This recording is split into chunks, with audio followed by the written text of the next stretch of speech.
labai rekomenduoju mokymo metu su grupe paskaičiuoti šį anglies pėdsaką. Tai tam geriausiai tiks programėlė MyFootprint Seb, kurią kiekvienas gali parsisiųsti, dėl to, kad mokymo metu greičiausiai, kad net turės galimybės kiekvienas turėti kompiuterį, eiti internetinį puslapį, o per telefoną tas internetinis puslapis nėra labai patogu, tai programėlė būtų. Ir jos parsisiuntimas būtų gal toks optimaliausias variantas. Tai šiai užduočiai atlikti reikės kažkur nuo 20 iki 30 minučių, žiūrint kokio dydžio grupė, žiūrint kiek laiko bus diskusijos, kiek grupiai tai įsitrauks. Atlikus šitą užduotį ir jau turint skaičių, kiekvienas dalyvis, kuomet jau yra pasiskaičiavęs, taip savo CO2 metinį tonomis, jūs galite išrinkti dalyvį, kurio anglies pėdsakas yra mažiausias. Galite paklausti kiekvieno, kokį rezultatą gavo.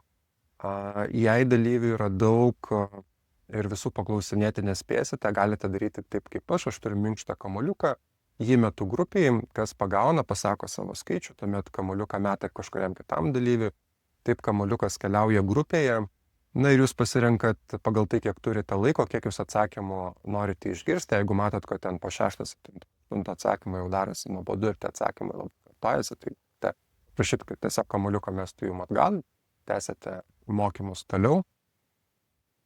Gera tema diskusijai yra palyginimas savo asmeninių duomenų su pasaulio vidurkiu, kuris tikėtina, kad bus mažesnis, nes pasaulio vidurkis yra apie 4 tonos. Ir lygiai taip pat galima palyginti rezultatus su daugiau vartojančiamis šalimis, kur šitas anglies pėdsako vidurkis bus didesnis. Jis gali būti kokio Amerikoje 10 ir 12 tonų vienam gyventojui per metus.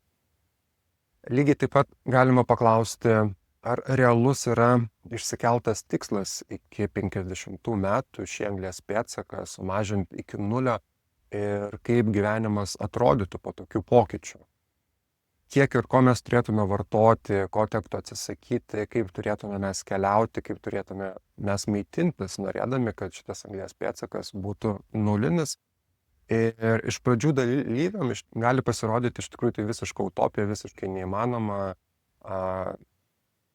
bet palyginimui galima prisiminti, kad kaip gyveno žmonės prieš kelius šimtus metų. Tai nebuvo elektros, automobilių, plastiko, patys gamino savo, raugino maistą, visi buities reikmenys buvo gaminami iš natūralių medžiagų. Tad žmonija iš esmės daugybę tūkstančių metų gyveno su nulinė emisija. Na, kažkas iš dalyvių, tarkim, gali sakyti, jog prieš tos 200 metų kūreno malkomis, o malkos degdamos jos vis tiek išskiria CO2.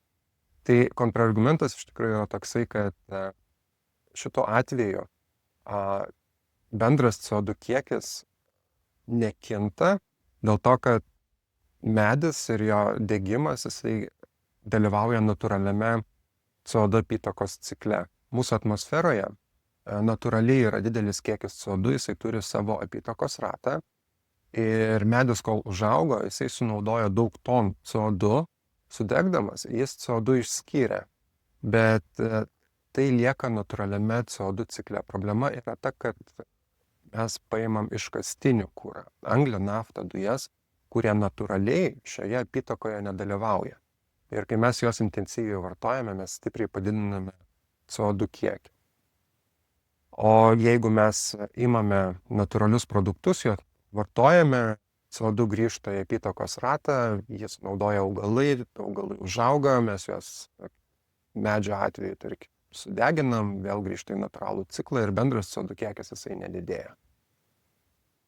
Tai šitą pratimą jį galima atlikti iš tikrųjų ir su gan didelė grupė. O nauda kokia yra dalyviam? Jie sužinos ir supras, kad ir jų asmeniniais veiksmais yra daromas poveikis aplinkai. Ir dalyvis jisai susijęs jau savo kasdieninės veiklas su tuo poveikiu ir supras, jog jisai turi galimybę ir tuo pačiu tam tikrą atsakomybę kažką tai pakeisti.